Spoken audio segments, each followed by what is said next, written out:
Welcome back to part 4. We'll pick up right where we left off with coloring in the new torso and the extremities. So as what happened last time was that we were redrawing the character so that he could be animated, and now we're going in and actually coloring the character. The base of the character won't be moving at all, so we can just color it in and forget about it. But then what we'll be moving on to next is animating the backpack straps. What we'll be doing is, we're doing that first because it's the easiest thing to follow when we're looking at the arms or either doing the arms or the backpack straps. The backpack straps are just the easiest to figure out. So we'll draw these first, and then we'll actually go back and add in the arms. And just right now we're just doing the extreme poses. We're doing the starting pose and we're doing the ending pose. So we'll get the arms figured out for that, and then we'll forget about the arms when we go back and draw the straps. Finish the rest of the straps doing the in-betweens.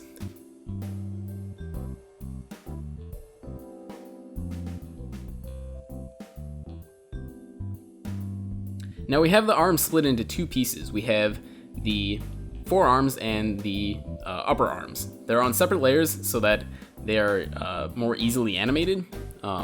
The upper arms are set behind the character, or the rest of the character, and the forearms are in front of the rest of the character, so that really when I'm doing the forearms, none of the animation has to really change. None of the drawings have to change. You just have to alter them slightly. As you see I'm doing right here, I'm rotating a couple of things, and then just filling in the gaps that it creates from doing that. I don't have to redraw any of the frames. It makes it a lot easier for me to do. It saves a lot of time. So some people may be wondering, if you look at the lines, they're very kind of rough and jagged, and I'm doing that on purpose. I have my brush smoothing set to 20, and Flash is a vector-based program, so every line that you draw is a series of mathematical calculations that the computer does to figure out, okay, what should the line look like, how should it form, if you're using pressure sensitivity, where are the smaller parts, where are the larger parts of the line, and it makes all those calculations. When you have the smoothing set lower, then what it's doing is it's creating more calculations, and so you get a more accurate line to what you're drawing with the tablet. I'm using a Cintiq 21UX tablet. I believe it's their second generation tablet, and that's why you have the 1600 by 1200 resolution and the 4:3 aspect ratio. But it has to do all of that and calculate those points. And so what you end up with is something that's a little more rough, but a little bit easier to work with when drawing characters like this. So now I'm figuring out how to draw the sleeves on the character, because if I put them behind the character, then the backpack would be in the way, and I didn't want to add another layer. So I just ended up erasing the lines that I had before and adding in a few more to make the animation, to make it look convincing that it was a solid character and not just a bunch of different lines, or a bunch of different layers and shapes all separate. So now we're actually repositioning the neck, and then we'll be animating it. The neck should be attached right where the ear and the jawline are fixed, but his was more in the center of his head, and so it looked a little funny and wouldn't have animated properly using that pivot point that I'd set. So we're doing exactly what we did with Sam, where the character's head is moving with regards to what he's saying, what he's hearing, his reactions, just like we did with with Sam.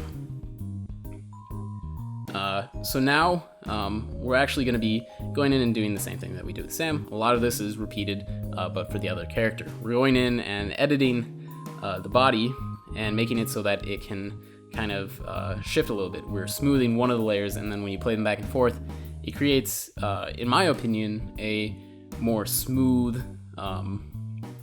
It makes the rest of the body's movement more convincing and less rigid. So this was at the point where I was just editing the few last things, and I realized I'm actually out of things that I can animate. I was still waiting. I have the voices done now, but I was still waiting for some voices to be done so that I can continue working on the rest of the film and finishing it up. So I went back to the very first scene and just added a fade-in effect using a shape tween and just a black box and turning the opacity to 0. It was just a little something that I didn't have before, and I wanted to add it in. So now, again, I did that, and I was like, okay, what do I do now? So I found another spot. This is a flashback to a very young Mac, and the scene looked pretty good, but I wanted to add a little bit more detail. So what I'm doing right now is adding in tears. It's a sad moment reflecting on Mac's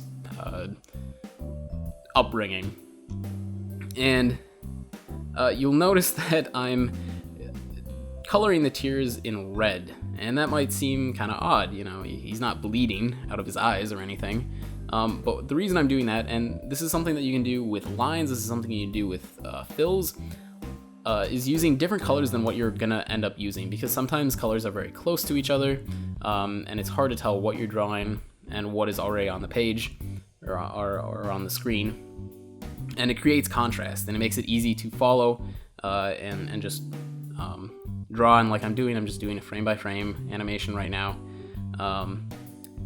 This is an example of where before, with most of my things, I would do just the extreme poses. This is just a straight-on animation where I'm just doing one frame after another, not really concerned with where it ends or how long it takes to get there, but just doing the animation as is and then figuring that out from there. And one of the things that I've found is that I can actually draw fairly convincing water animation, beads of sweat, and that sort of thing. I can do fairly convincing drawings of those things, except for when there are multiple colors. You have the outlines of the eyes, the eye color, the face color, and then the outline of the face, and all those things make it a lot more complex to make convincing water. You'll see when this comes out, you'll see a couple of examples where I do a very nice looking sweat. But you'll see right here where I'm doing a semi-opaque blue as the tears, and it works perfectly for this scene. And that's about it. Tune in next time for part 5, and I'll see you then.